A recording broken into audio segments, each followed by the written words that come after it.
Hello दोस्तों, Sunday classes 1 to 3 में आप लोगों का स्वागत है।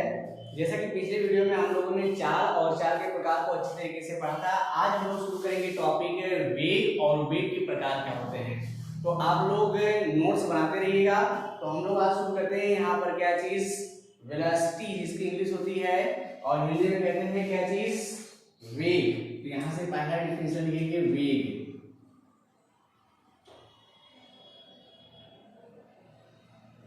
इंग्लिश इसकी होगी वेलोसिटी।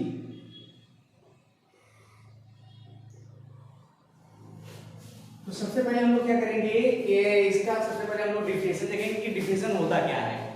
चलिए वेलोसिटी का देखते हैं डिफिनेशन। लिखेंगे किसी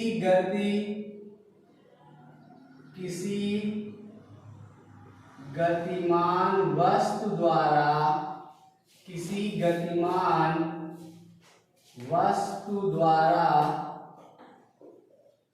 एकांक समय अंतराल में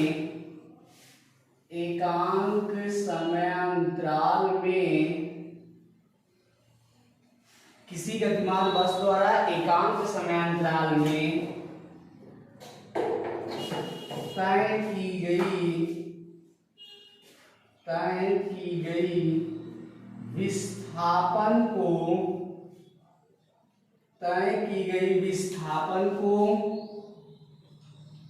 वेग कहते हैं। तय की गई विस्थापन को वेग कहते हैं।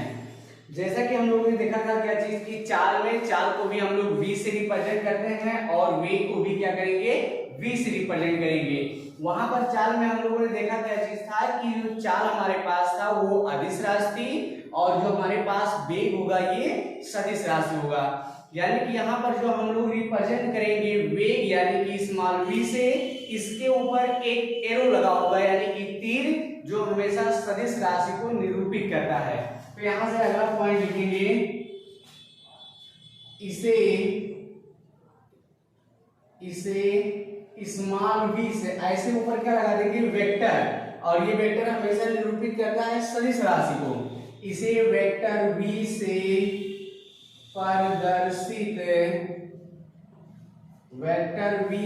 प्रदर्शित करते हैं। यहां से देखेंगे क्या चीज इसका फार्मूला, और फार्मूला हमें मिलेगा वेग बराबर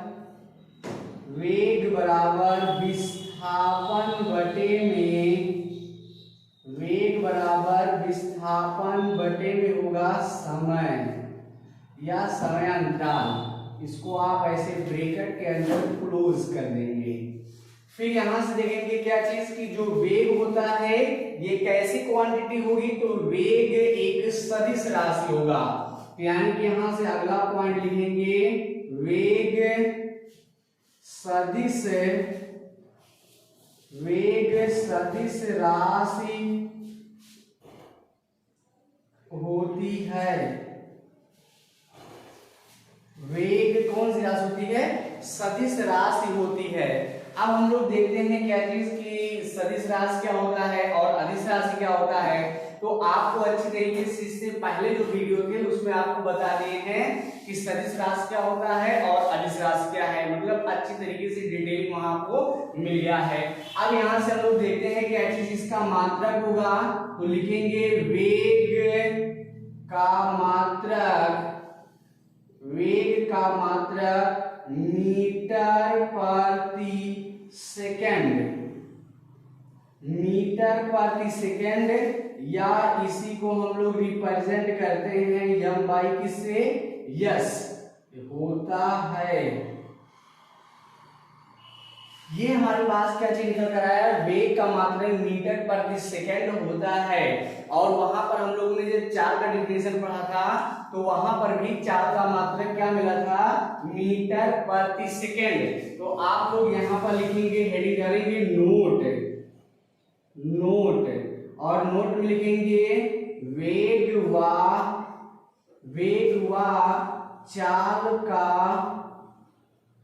चाल का मात्रक मीटर प्रति सेकंड होता है। मीटर मीटर प्रति सेकेंड होता है। अच्छा, इसको हम लोग देखेंगे क्या चीज, किलोमीटर प्रति हावर्स भी होगा, यानी कि इसको हम लोग क्या चीज कर सकते हैं, किलोमीटर प्रति हावर्स। जैसे कोई हमारे पास एक बस है या ट्रेन है, कभी कभी देखे होंगे क्या चीज, वह बस या ट्रेन 40 किलोमीटर 80 किलोमीटर प्रति हावर्स या 120 किलोमीटर प्रति हावर्स की स्पीड से क्या होती है, जाती है। ऐसे मान लीजिए कहीं लिखा गया हो क्या चीज, माना कोई एक ट्रेन है, यहां देखेंगे माना ट्रेन की स्पीड, ट्रेन की वेलोसिटी दिया गया, वेग कितना दिया गया 120 किलोमीटर प्रति हावर्स। तो इसका मतलब क्या होगा कि वह ट्रेन एक घंटे में 120 किलोमीटर की दूरी क्या कर रही है, तय कर रही है। तो आई होप आप लोगों को इतना अच्छी तरीके से समझ में आया होगा। यहां से हम लोग देखते हैं क्या चीज, एक फार्मूला यहां से अगर हम लोग वेक्टर बी से रिप्रेजेंट करेंगे तो वेक्टर बी इक्वल टू होगा, और विस्थापन को हम लोग वेक्टर एस से रिप्रेजेंट करेंगे। क्यों? क्योंकि वेक्टर बी हमारे विस्थापन भी क्या होता है, ये सदिश राशि होती है। तो ये हो जाएगा क्या चीज, वेक्टर यस अपान में क्या चीज पी। ये भी हमारे पास क्या होगा, फार्मूला होगा। तो यानी कि आप लोग को इतना अच्छी तरीके से समझ में आया होगा। अब हम लोग शुरू करते हैं टाइप्स ऑफ वेलोसिटी, यानी कि जो हमारे पास वेग के प्रकार होते हैं। चलिए यहां से हम लोग शुरू करते हैं वेग के प्रकार।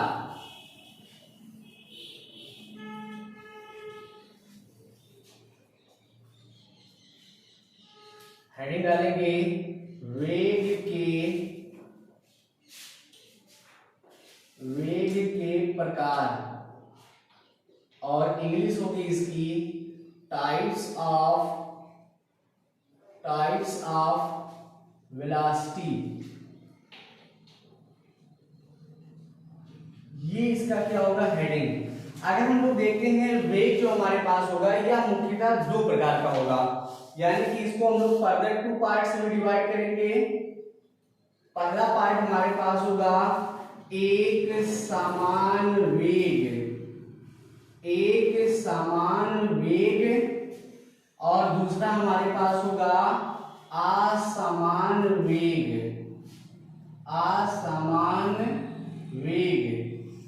यानी कि जैसे हम लोगों ने पढ़ा था क्या चीज, कि चाल मुख्यतः दो प्रकार का होता है। पहला हमारे पास मिला था क्या चीज, एक समान चाल, और असमान चाल को ठीक इसी प्रकार से वेग को भी फर्दर टू पार्ट्स में डिवाइड किया गया। पहला हमारे पास एक समान वेग और दूसरा हमारे पास असमान वेग। अब हम दोनों को क्या करेंगे, एक एक करके डिफाइन करेंगे।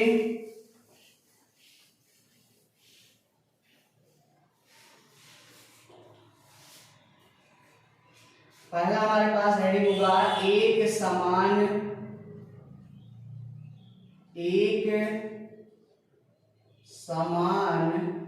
वेग।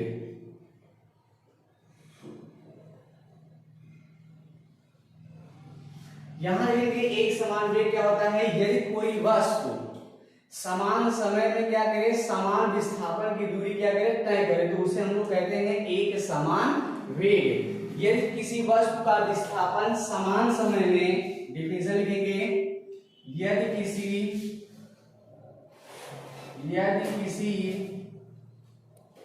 वस्तु का विस्थापन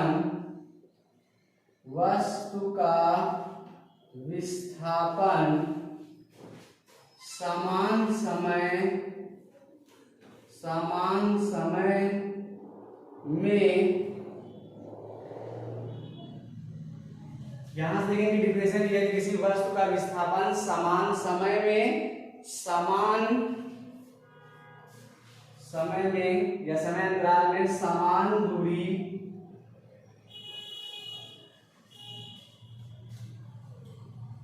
तय करती हो तो उसे एक समान वेग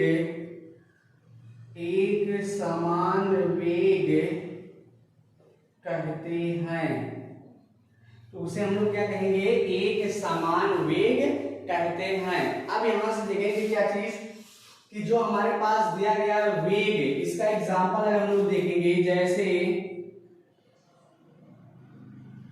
जैसे ये हमारे पास कोई एक सड़क हो गया, यहां पर ये टाइमिंग रिप्रेजेंट कर रहा है, और यहां से देखेंगे क्या चीज कि समान समय में क्या करेगा, समान दूरी तय करेगी, या इसी को हम लोग यहां पर दिखा सकते हैं, ये हो गया हमारे पास 2 सेकेंड, ये हो गया 3 सेकेंड, और ये कितना हो गया 4 सेकेंड। यानी कि पहला यहां दिया गया कितना 15 मीटर प्रति सेकेंड करिए इसको, दूसरा यहाँ पर 30 मीटर प्रति सेकेंड, और यहाँ पर कर दीजिए कितना 45 मीटर प्रति सेकेंड। यानी कि वो जो हमारे पास ट्रेन या बस जा रही है वो प्रति सेकेंड में कितना 15 मीटर की दूरी क्या कर रही है, तय कर रही है। अब ठीक इसी प्रकार से हम लोग अगला डेफिनेशन देखेंगे, असमान वेग।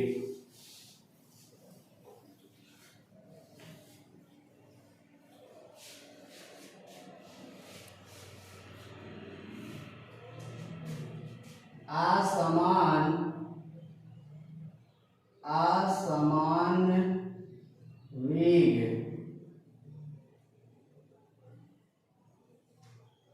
इसका डेफिनेशन लिखेंगे, यदि किसी वस्तु का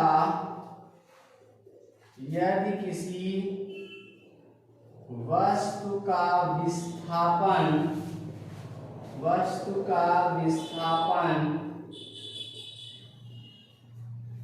समान समय अंतरालों में असमान हो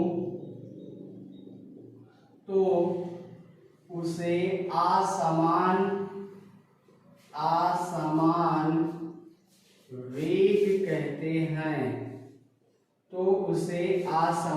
वेग कहते हैं। या यहाँ आप ऐसे लिख सकते हैं, यह किसी वस्तु का विस्थापन समान समय अंतरालों में भिन्न भिन्न या अलग अलग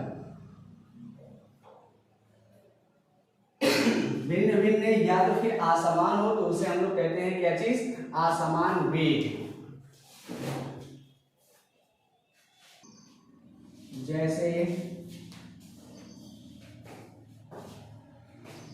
जैसे किसी कार द्वारा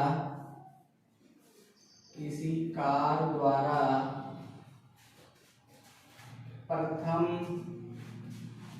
सेकंड में चली गई विस्थापन 10 मीटर तथा अगले दूसरे सेकंड में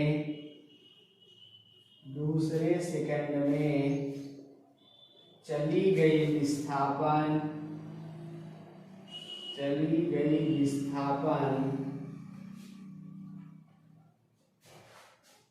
15 मीटर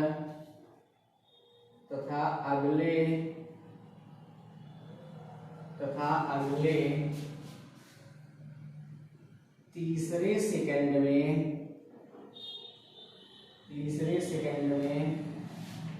चली गई विस्थापन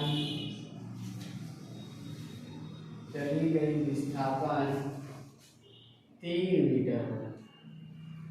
अब यहां से देखिए क्या चीज, जो हमारे पास असमान वेग था, किसी वस्तु का विस्थापन समान समय अंतरालों में क्या हो, भिन्न हो या अलग अलग हो तो उसे कहेंगे क्या चीज, असमान वेग। जैसे कोई हमारे पास एक कार है, वो पहले सेकंड में कितना जा रही है 10 मीटर, फिर दूसरे सेकंड में कितना 15 मीटर, और अगले तीसरे सेकंड में वो कितना हो जा रही है 3 मीटर या 5 मीटर या 8 मीटर की दूरी तय करती है।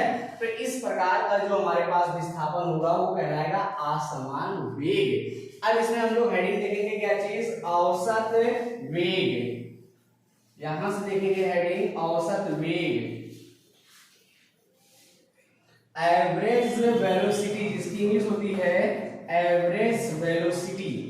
यहां हम लोग लिखेंगे, हेडिंग डालेंगे तीसरा औसत औसत वेग, जिसकी इंग्लिश होती है एवरेज वेलोसिटी।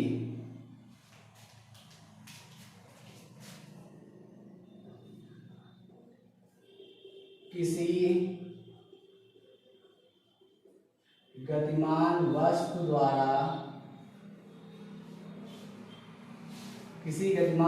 द्वारा तय किए गए कुल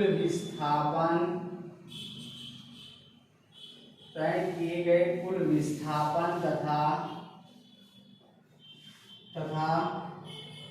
लगा कुल समय के अनुपात को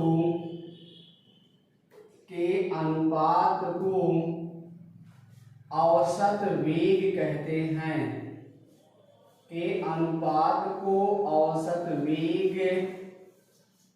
कहते हैं।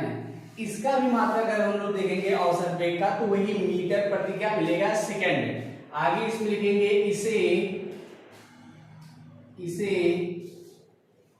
इसे मतलब औसत वेग को, इसे वेक्टर v एवरेज से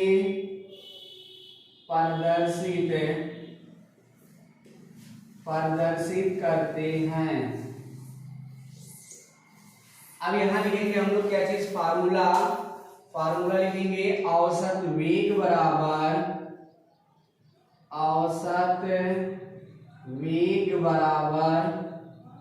कुल विस्थापन और बटे में लिखेंगे लगा कुल समय,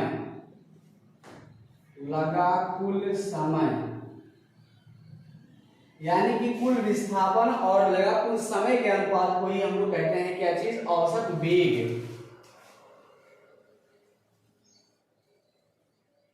और यहां पर इसको हम लोग ऐसे भी लिख सकते हैं, vector v average equal to, यहां लिख सकते हैं डेल्टा s अपान में डेल्टा t। ये दिखाएगा क्या चीज, वेक्टर के रूप में। यहां पर भी डेल्टा s जो हमारे पास है, या डेल्टा जो है, इसका मतलब हम पिछले वीडियो में बताए थे, इसका मतलब होगा बहुत ही अति सूक्ष्म विस्थापन होगा और बहुत ही कम क्या लगेगा, समय। और इससे भी ज्यादा छोटा अगर हम लोग बात करते हैं क्या चीज, वेग, यानी कि औसत वेग के बारे में, तो वहां पर आपको मिलेगा क्या चीज, d। और d का मतलब होता है डिफरेंशिएट, यानी कि उस चीज का अवकलन करना। चलिए यहां से हम लोग फिर देखते हैं, ये लिख सकते हैं इसको, vector v average equal to, ये होगा लिमिट, यहाँ पर डेल्टा t टेंस टू, ये जो हमारे पास तीर बना होता है इसको हम लोग बोलेंगे टेंस टू। लेकिन जब हम लोग यहाँ बात करेंगे तो ये हमेशा बताएगा वेक्टर। अगर किसी भी वर्ड के ऊपर ऐसे लगा हो क्या चीज, तीर, एरो का निशान, ये हमेशा रिप्रेजेंट करेगा कि ये भी जो है ये कैसी राशि है, सदिश राशि है। और यहाँ पर डेल्टा टी जो ये लगा है, तीर एरो का निशान, किसी भी वर्ड के ऊपर नहीं लगा है, ये बगल में लगा है, तो ये बताएगा आपको टेंस टू। तो इसको हम लोग पढ़ेंगे क्या चीज, vector v average equal to होगा limit delta t tends to 0, और यहां से हो जाएगा डेल्टा s अपान में क्या चीज, डेल्टा t। इसको भी आप ऐसे क्या करेंगे, दिखा देंगे। अब इसके बाद इसमें लास्ट इसका हेडिंग बचता है और वो होता है तात्क्षणिक वेग। मतलब वहां पर दिखाएंगे वो अति सूक्ष्म होगा। क्या होगा, अति सूक्ष्म। चलिए वहां से हम लोग देखते हैं।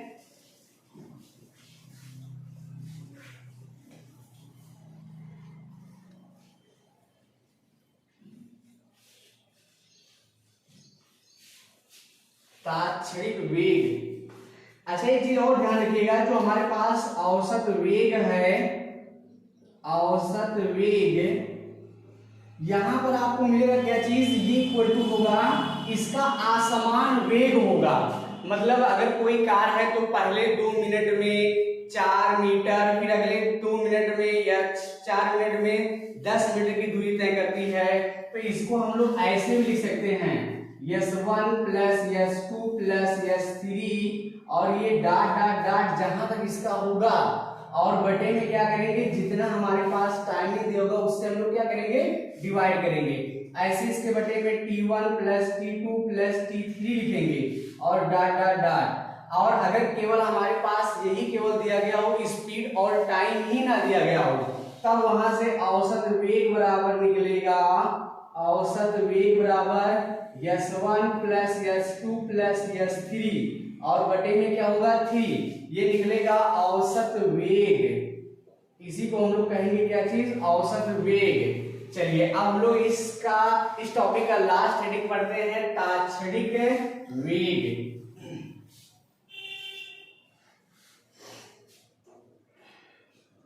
हेडिंग डालेंगे तात्क्षणिक, फोर हेडिंग तात्क्षणिक वेग।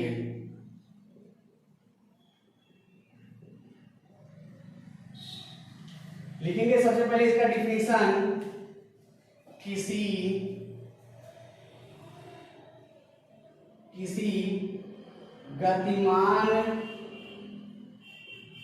गतिमान वस्तु द्वारा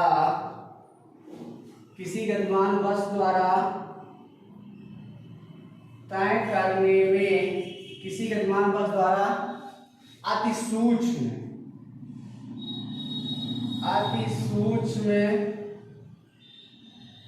तय करने में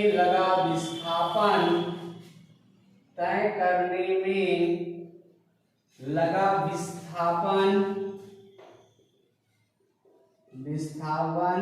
तथा अति सूक्ष्म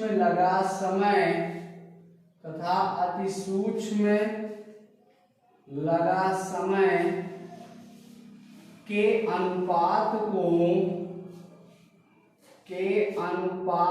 को तात्क्षणिक वेग कहते हैं।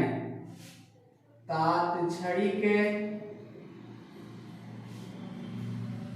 वेग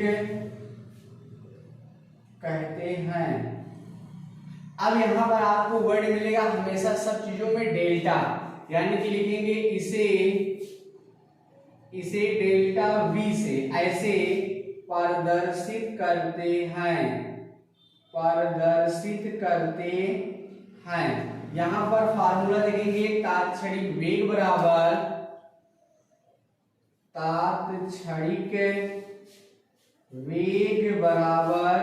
यहां लिखेंगे क्या चीज, अति सूक्ष्म समय में लगा क्या चीज, विस्थापन, यानी कि यहां लिखेंगे डेल्टा s लगा दीजिए। इसका मतलब क्या होगा, अति सूक्ष्म, और बटे में हमारे पास क्या मिलेगा, डेल्टा t। ये हमारे पास निकल कर आएगा तात्क्षणिक वेग। और एक बार हम पुनः इसको रिपीट कर रहे हैं कि जो हमारे पास एक डेल्टा होता है और दूसरा हमारे पास क्या होता है, d। इसको आप अच्छी तरीके से समझ लीजिए। अगर कहीं भी डेल्टा लगा है तो इसका मतलब होगा सूक्ष्म समय लगेगा, सूक्ष्म। अब ये सूक्ष्म क्या चीज होगा, अगर यस के साथ लगा होगा तो सूक्ष्म विस्थापन होगा, और अगर टी के साथ लगा है तो सूक्ष्म समय होगा। यानी कि अगर हम लोग यहाँ पर एस बना देंगे तो इसका मतलब होगा सूक्ष्म विस्थापन। और डेल्टा टी क्या बताएगा, यहां लिखेंगे सूक्ष्म समय। और अगर कहीं ऐसे ds मिल गया, कहीं ऐसे dt मिल गया, तो ds का मतलब होगा अति सूक्ष्म